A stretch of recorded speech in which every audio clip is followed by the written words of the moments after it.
Well, good afternoon, and thank you very much, Jim. And once again, it's a delight to be here at Making Waves, Boulder. I was here last year with Jean-Michel, and to be back here and be a part of a panel, it's an opportunity really to share our story, and that's what we are, storytellers of ocean adventures, ecotourism, and of course, marine education. And as Fabian said so beautifully well, you know, we are the ocean. We are what we want to share and hopefully instill and encourage people to really be a part of a sustainable future. And Jean-Michel's father, Fabian's grandfather, used to always say, people protect what they love. And really that is our opportunity, is to share with you what we love, but hopefully inspire a sense of wanting to learn more to protect more. Jean-Michel Cousteau, the oldest son of Jacques Cousteau, has spent his healthy 75 years exploring the world with, of course, the most famous family when it comes to ocean adventure and ocean exploration, the Cousteau family.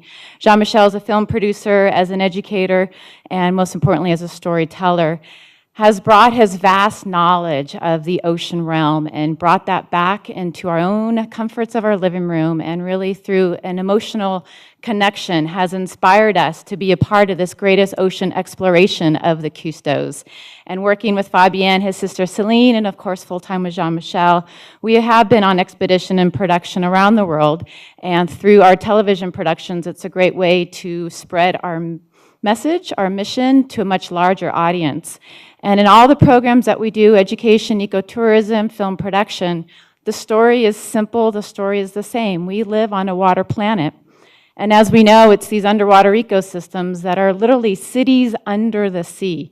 And if we look at basic, simple ecological lessons of renewable energy, these solar cities, we know that these cities provide a vast amount of our protein.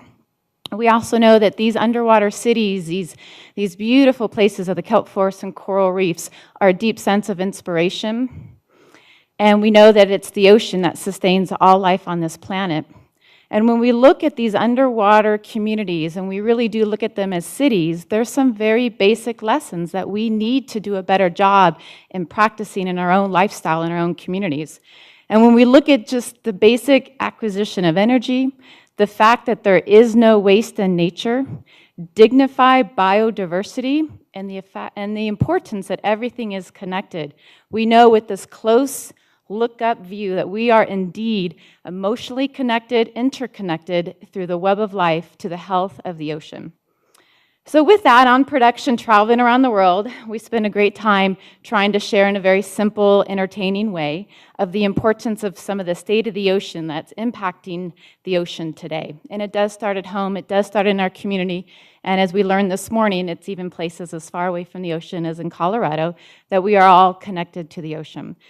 And when I was on expedition with Jean-Michel Cousteau in the northwestern Hawaiian Islands, it reminded us that even some of the megafauna, the animals that we travel thousands of miles to enjoy, from whales and dolphins and sea turtles, that they are unfortunately victims of sort of our throwaway society, throwing things away. There is no such thing as a way in nature. And when we were on the northwestern Hawaiian Islands, in one of the largest sanctuaries of over 11 different species of seabirds, and the Laysan albatross and the black-footed albatross that will fly hundreds, if not thousands of miles out into the Pacific, we know that they were bringing back a lot of our debris coming from Asia, debris coming from North America, and bringing back plastic, single-use plastic that they thought was a nutritional meal of a flying fish or a squid or fish eggs. And they're bringing this material, undigestible material, back to their nest to feed their chicks.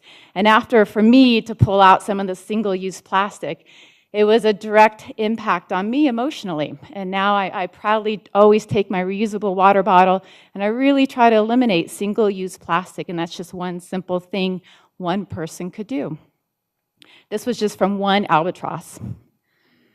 And Jean-Michel sitting on the beach, and he counted 9 different countries of all the single-use plastic that we collected here on Laysan Island. So we are the problem, but we're also the solution, and Jean-Michel always has that sense of hope.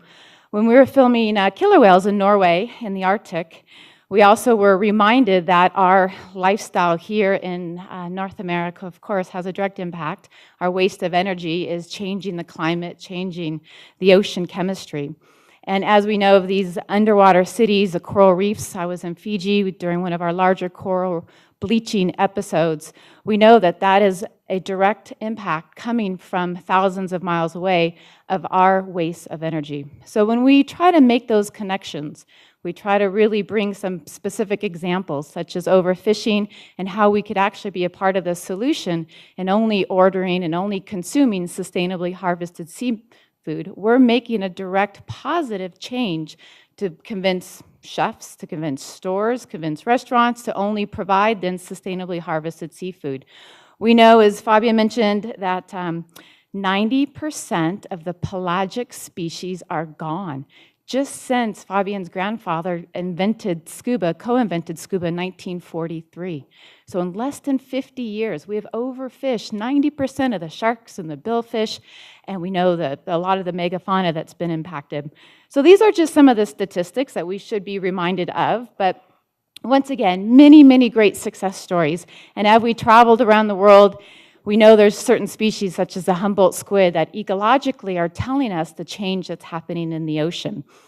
But Jean-Michel will always shine the light, as we do through Ocean Future Society and through our education and through ecotourism. We as individuals can help support those businesses that are trying to do a good job. A small resort that Jean-Michel got involved with in the mid-90s is now called the Jean-Michel Cousteau Fiji Island Resort. It's in a beautiful area on the second largest island of Fiji. It's a small resort of only 25 little bures. And one of the requirements that Jean-Michel asked is that there is always a marine biologist on staff. So I took the job, and it was a tough job. I lived in Fiji for 18 months. And part of the work that I did as a biologist, as an educator, as a naturalist, was to go snorkeling and diving with the guests every day. But I also worked with the Fijians, and we implemented some reef check protocols, and we were doing direct surveys on some of the more common dive sites that we take our tourists to. So we're engaging the tourists, the divers, to help us collect data that the scientists were using, whether writing their thesis or contributing to an international organization. But here the tourists are paying thousands of dollars to be on vacation, and we put them to work. And it was really important information and data that we collected over the time. I also started a giant clam farm. These are my baby tridacna clams that are now bigger than this table.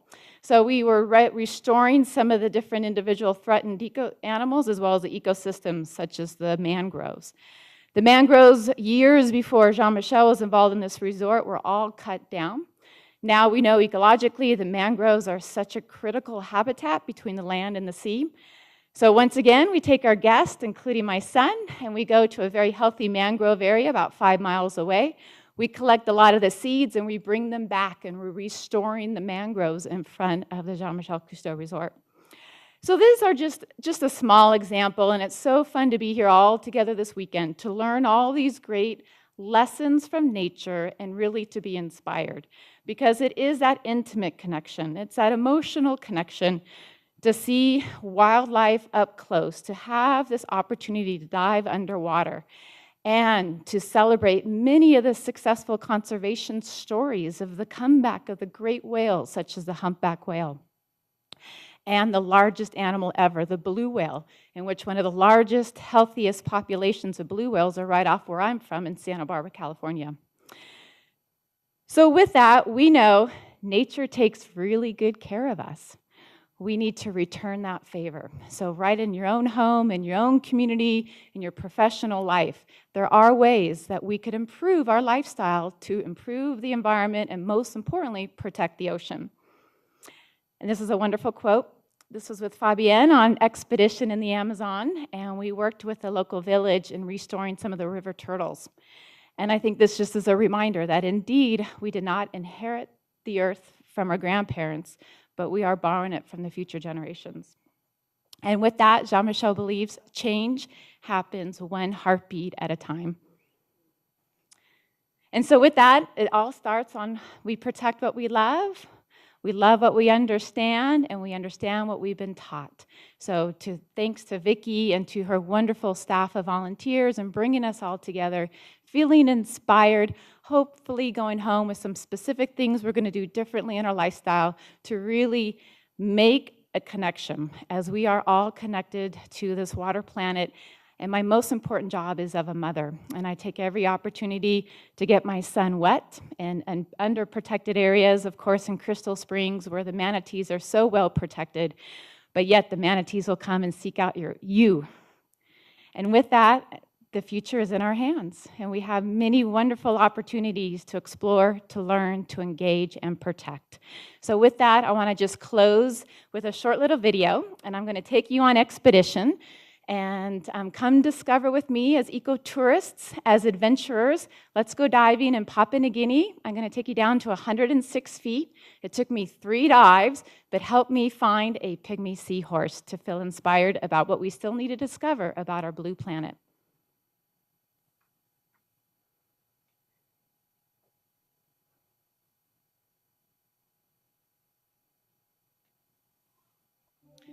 Thank you, Tim.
I'm just going to say I work with a really creative team that was filmed by Matt Ferraro, photographs by Carrie Vandahar, and once again, thank you to the whole entire staff of Making Waves, and enjoy your weekend here in Boulder. Thank you very much.